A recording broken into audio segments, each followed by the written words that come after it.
اللہ تعالیٰ نے انہی آیتوں میں فرمایا، آیت نمبر 42، اللہ یتوفی الانفس حین موتها واللتی لم تمت فی منامها۔ جن لوگوں کو برزخی زندگی سمجھ میں نہیں آتی ان کو اللہ نے سمجھایا ہے ایک مثال سے۔ اللہ کہتے ہیں جب تم سوتے ہو، نیند میں جاتے ہو، تو تمہارا اس دنیا سے کنیکشن ختم، اس میں بھی اللہ تمہاری روح کو قبض کرتا ہے۔ کون کرتا ہے روح کو قبض؟ یہ تو سائنسدانوں نے سو کے دیکھ لیا تو ایمان لے آئے، نہیں دیکھا ہوتا تو سائنس نیند کو بھی نہیں کبھی مانتی کہ یہ بھی کوئی چیز ہے۔ ہم تو جو چیزیں دیکھ رہے ہیں ان کو ایکسیپٹ کرتے چلے جا رہے ہیں، تو اب مر کے کسی نے دیکھا نہیں ہے اس لیے اس کا انکار کر دیتے ہیں۔ تو اللہ کہتے ہیں جیسے نیند میں تمہاری روح اللہ قبض کر لیتا ہے، تو ایسے ہی سوتے میں بھی تمہاری روح قبض ہوتی ہے۔ نہ نیند میں فنا ہوتے ہو نہ موت کے بعد فنا ہوتے ہو، سارا کھیل کس کا ہے؟ روح کا کھیل ہے یہ۔ فَيُمْسِكُ الَّتِي قَضَىٰ عَلَيْهَا الْمَوْتِ، جب نیند میں تمہاری روح اللہ کھینچ لیتا ہے تو جس کو زندہ کرنا ہوتا ہے دوبارہ روح لوٹا دیتا ہے، مڑ جاتے ہیں۔ جس کو موت دینی ہوتی ہے اس کی روح کو روک لیتا ہے۔ کتنے لوگ سوتے میں مر جاتے ہیں نا، اس کی روح کو کھینچ لیتا ہے۔ تو یہ روح ہے اور روح کو سائنس ایکسپلین نہیں کر سکتی۔ آپ کو پتا ہے کچھ چیزوں کو ایکسپلین کیا جا ہی نہیں سکتا، وہاں انسان ہتھیار ڈال دیتا ہے۔ جیسے آپ دماغ کو سمجھنے کی کوشش کریں گے تو سائنسدان یہ کہتے ہیں پاسبل ہی نہیں ہے، کیونکہ دماغ کو آپ سمجھیں گے دماغ سے ہی، تو اس کے لیے کوئی آپ کے دماغ سے اوپر کا دماغ ہوگا جو آپ کے دماغ کو پڑھے گا، پھر آپ سمجھ پائیں گے۔ اور اوپر کا دماغ، اوپر سے مراد ہمارے مینٹل لیول سے اوپر کسی کا مینٹل لیول ہوگا تو وہ سمجھے گا، وہ اللہ ہی سمجھ سکتا ہے۔ ہم تو سوچیں گے اسی دماغ سے سوچیں گے نا، اور اس دماغ کی ایک لمٹ ہے، اس سے آگے وہ دماغ بڑھ نہیں سکتا، تو یہ پاسبل ہی نہیں ہے۔ سمجھتا ہو کہ نہیں سمجھتے ہو؟ تو اسی طرح سے روح کا بالکلیہ سمجھنا یہ کسی کے لیے ممکن ہے ہی نہیں، اور روح ہی حیات ہے، لہذا حیات کو حقیقی معنی میں سائنس ایکسپلین کر ہی نہیں سکتی۔ اللہ نے اس کو دو لفظوں میں ایکسپلین کر دیا کہ اللہ کی کلمہ کن کی طاقت سے جو انسان میں زندگی پیدا ہوتی ہے اس زندگی کا نام کیا ہے؟ حیات ہے۔ سمجھتے ہو کہ نہیں سمجھتے ہو؟ اسی سے یہ بھی پتہ چل گیا کہ جناب، اب پھر وہی اختلافی مسئلے آ جاتے ہیں، ہم آ گئے تو ایک جنہوں نے نمٹانے دو نا، یہ بھی اجماعی مسئلہ ہے نا، حضرت عیسیٰ کی حیات۔ جناب پروفیسر غامدی صاحب کہتے ہیں کہ قرآن مجید میں آتا ہے یا عیسیٰ انی متوفیکا، اے عیسیٰ میں تجھے وفات دوں گا، ورافعک الیہ، اور میں تجھے اپنی طرف اٹھا لوں گا۔ تو غامدی صاحب کہتے ہیں دیکھو، وفات دوں گا کا مطلب تو موت دینا ہوتا ہے، اس کا مطلب اللہ نے عیسیٰ کو موت دی ہے۔ اس آیت سے پتہ چل رہا ہے کہ وفات کا اصل مطلب عربی میں موت نہیں ہوتا۔ موت کے معنی میں یہ لفظ استعمال ہوا تو ہے لیکن اس کا اصل مقصد موت نہیں ہے۔ اگر موت ہوتا تو دیکھو، اللہ یتوفی الانفس، اللہ روحوں کو کھینچ لیتا ہے، حین موتہا، ان نفس کی موت کے وقت۔ اب یتوفا کا معنی اگر موت دینا ہوتا تو کیا مطلب اللہ روحوں کو موت دے دیتا ہے انسان کے موت کے وقت؟ یہ مطلب ہوتا؟ اللہ تو کہہ رہے ہیں جب تمہاری موت کا وقت آتا ہے میں روح کو یتوفا وصول کر لیتا ہوں۔ یہاں موت ترجمہ کسی بھی صورت میں ہوتا ہی بن ہی نہیں سکتا۔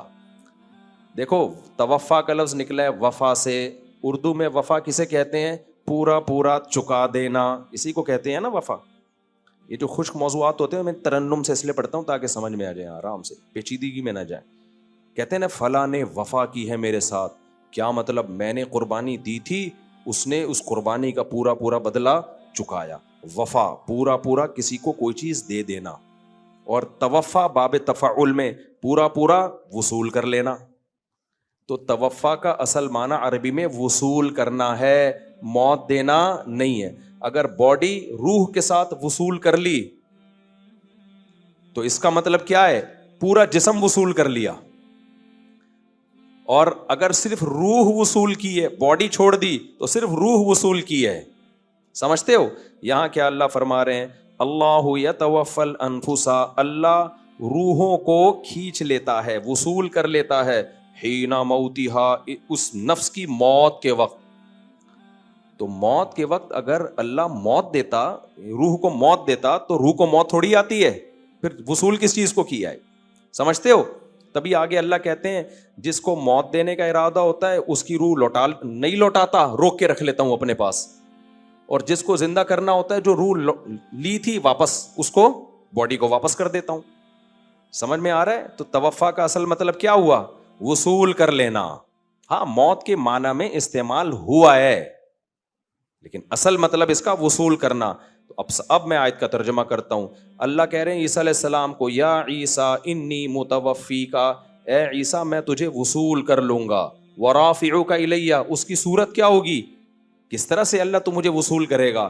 رافعوک الیہ، یہ عطف تفسیری ہے، آگے ڈیٹیل بیان کر رہا ہے یہ. واو، رافعوک الیہ، میں تجھے اپنی طرف اٹھا لوں گا، پوری باڈی سمیت تجھے اٹھاؤں گا میں اپنی طرف، اس طرح سے میں تجھے وصول کروں گا. سمجھتے ہو کہ نہیں سمجھتے ہو؟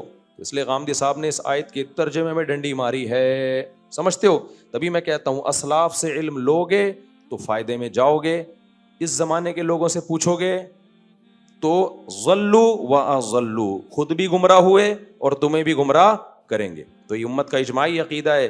حضرت عیسیٰ علیہ السلام پر موت واقع نہیں ہوئی ہے اور حضرت عیسیٰ آسمانوں پہ زندہ ہیں، اور حدیث میں آتا ہے لا تجتمع امتی علی ضلالہ، میری امت گمراہی پہ جمع نہیں ہو سکتی. تو جب امت کا اجماعی عقیدہ ایک دفعہ بن گیا کہ حضرت عیسیٰ زندہ ہیں تو اب اس سے انحراف کرنا کسی بھی دلیل کی بیس پہ جائز نہیں ہے. سمجھتے ہو کہ نہیں سمجھتے؟ آگے چلتے ہیں ہم. اللہ نے انسان سے ایک شکایت کی ہے، فَإِذَا مَسَّ الْإِنسَانَ ضُرٌّ دَعَانَا. اللہ کہتے ہیں جب انسان کو کوئی ٹینشن ہوتی ہے نا، گڑ گڑاتا ہے ہمارے سامنے. سارے نیک شریف شرفا قسم کے بنے ہوئے ہوتے ہیں. ثُمَّ إِذَا خَوَّلْنَاهُ نِعْمَةً مِنَّا، جب مصیبت دور کر کے ہم اسے خوشیاں دے دیتے ہیں. قَالَ إِنَّمَا أُوتِيتُهُ عَلَىٰ عِلْمٍ عِندِي، ایکچولی میرے پاس ایک نالج ہے، میں نے اس کی ایک تدبیر اختیار کی ہے، اس کی وجہ سے مجھے یہ نعمت ملی ہے. اللہ کہاں بھائی؟ اللہ کا اس میں کیا لینا دینا ہے؟ میں کیوں نماز روزہ شروع کر دوں، داڑھی رکھ لوں، میں عورت ہوں تو پردہ کر لوں؟ ٹینشن تھی. ابے تو پھر اس ٹینشن میں کیوں اتنا پریشان تھا؟ یار اللہ سے دعا مانگو، یار کوئی وظیفہ بتا دو، ہے بھائی؟ بول دیتا یار یہ تو ٹینشن آئی ہے تو مجھے اللہ سے مانگنے کی بالکل بھی ضرورت نہیں ہے. کیا ہوتا ہے دیکھو، بیمار ہوتے ہیں نا تو وظیفے بھی مانگ رہے ہیں، دعائیں بھی مانگ رہے ہیں، جھاڑ پھونک بھی کروا رہے ہیں، یہ بھی کر رہے ہیں، وہ بھی کر رہے ہیں، اور دل میں خیالات بھی آ رہے ہوتے ہیں یار اللہ ٹھیک کر دے تو اب میں نماز پڑھوں گا انشاءاللہ. جب ٹھیک ہو جاتا ہے ایکچولی اصل میں ڈاکٹر صحیح نہیں تھا جس سے میں کائنڈلی پہلے علاج کرا رہا تھا، غلط دوا دے دی تھی، اب صحیح دی. ابھی میں نا بہت عرصے بعد اتنا لمبا بیمار ہوا ہوں رمضان میں نا، ورنہ مجھے ہوتا ہے گلا خراب ہوا 2-4 دن میں ٹھیک. یہ بہت کوئی ڈاکٹر نے بتایا کہ وائرل پھیلا ہوا تھا، وہ اٹیک کیا تھا اس نے. میں حقیقت بتاؤں مایوس سا ہونے لگا تھا کہ میں ٹھیک ہونے والا، اتنا گلا میرا پک گیا تھا نا، اتنی اینٹی بایوٹک کوئی اثر نہیں. لیکن دن کے بعد تھڑاک سے وہ سارا علامتیں، گلا تو بیٹھا ہوا ہے، وہ تو ویسے ہی بیٹھا ہوا ہے نا، رمضان میں ویسے ہی گلا بیٹھا ہی رہتا ہے میرا. تو مجھے خیال ہوا دیکھو انسان مایوس ہو جاتا ہے.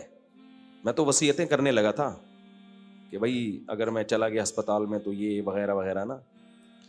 تو ٹھیک ہونے پر آتا ہے ایسے بھول جاتا ہے اور پھر ڈاکٹروں کے کھاتے میں ڈال دیتا ہے.